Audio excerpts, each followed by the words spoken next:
Ready? Sure. Yeah. I'm Linda. I'm Paul. How you doing? We also called The Gummy Bears. Yeah. So you can call us up. Either one. We answer to both. No big deal. Kind of wanted to share a few things with you today. Maybe there's some of you out there that's feeling kind of the same way I was back a ways. There was a time in my life when Linda and I first met. I was kind of radical at that point. No. A little bit. Had hair like down to here, beard down to here. I wore dark glasses most of the time because I didn't want people to see my eyes because I was partaking of a Special herb. Yeah, a special herb. Let's just call it that. Heck with it. I was smoking pot. Back in the day. Yeah, 30 years ago. Anyway, I noticed it didn't really hit me until in the last 2 or 3 years, but I used to be basically a real creep. You could be. You weren't always. I saw through it. True. But a lot of times I was like king of, the digs on people. As soon as somebody would open their mouth about something, I'd be throwing some zinger out there that was degrading or whatever. And, we still had friends, but they were more along the lines of closer friends because they seen through the facade that I had up there. I had this, I don't know what you want to call it, just an arrogance about me. An attitude. Yeah, I think it kind of came shortly after I even met, actually at the time I met Linda, I was going through a divorce. It was not a pleasant divorce. And most of the time during my divorce, I was told that I was useless and lazy and a lot of other things. And I could never figure that out because I was working 2 jobs. This was back in the 70s. And I was bringing home like $500 a week. Which, after taxes. Yeah, after taxes. Which is not bad, for like 72, 73 back in those days. Anyway, so I had developed this attitude, and I guess it was about 3 years ago. I don't know what the initials stand for, but we went to this kind of like a retreat kind of thing called PSI, and you go like a Thursday night and a Friday night, and then you go all day Saturday and all day Sunday. And it's kind of like a massive psychotherapy thing, isn't it? Wouldn't you say? And after that, I realized kind of what I was doing. And you had gotten a lot better before that, though. You weren't as much. But I stopped really after that. Right. And I've never been one. Growing up, I don't know about any of you, but growing up, our family never showed emotion. Affection, yeah. We never hugged. Nobody ever said, I love you, anything like that. And so I never said it. I never did it. So with my kids, I had a tendency to not do that. I felt like they knew that I loved them based on whatever it is I did. And through this awakening, so to speak, I kind of figured out that I really needed to tell them.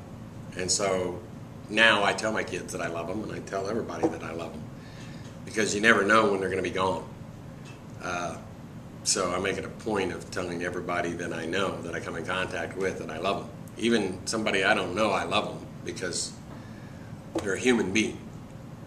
So you gotta love a human being. And anyway, I don't want to get all involved with that. But Linda's been with me through this whole trip, and so she's gotten to see the bad side that she actually seen through and seen that good side. In fact, her and her dad had a conversation about me. What was your dad's first conversation with you about me? The bad one? Yeah. He told... A little louder so they can hear. He told me to stay away from him because if we got with him, the kids he had, the kids I had, we would never have anything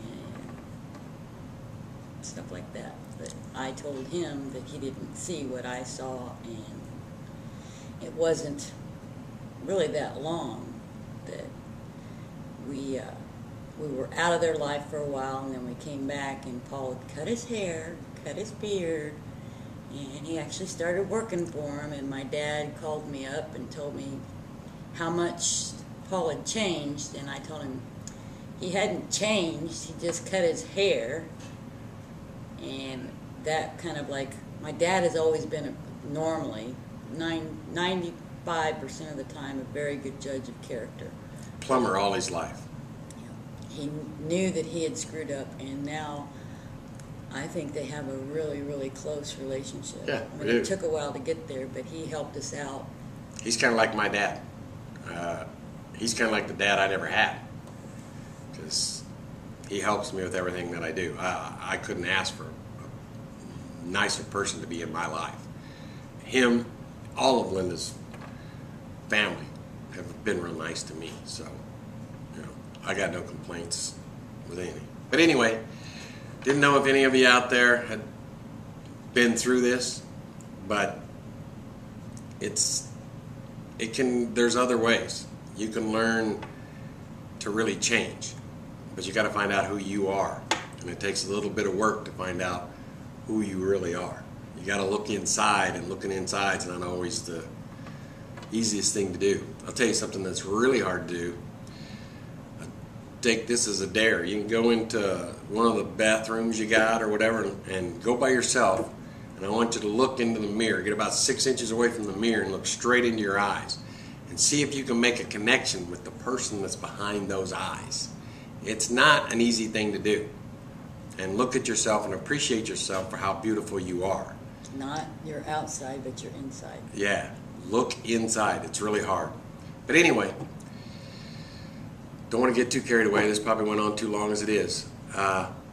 If you're interested, you can look at our blog, which is going to show up down below here. It's paulandlindagom.com. You can go out there. If you want to, you can opt in, and we'll send you a newsletter plus a free book.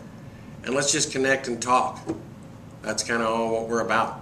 And we want to try and help you if you're starting a business or you're in a business and you're not actually making what you want to make. Give us a call. We can probably help you out. It has nothing to do with your product. Yeah, has nothing to do with your training. It's all about you. We'll talk to you later. Have a fantastic day. See ya. Bye. He's going to go turn the thingy off.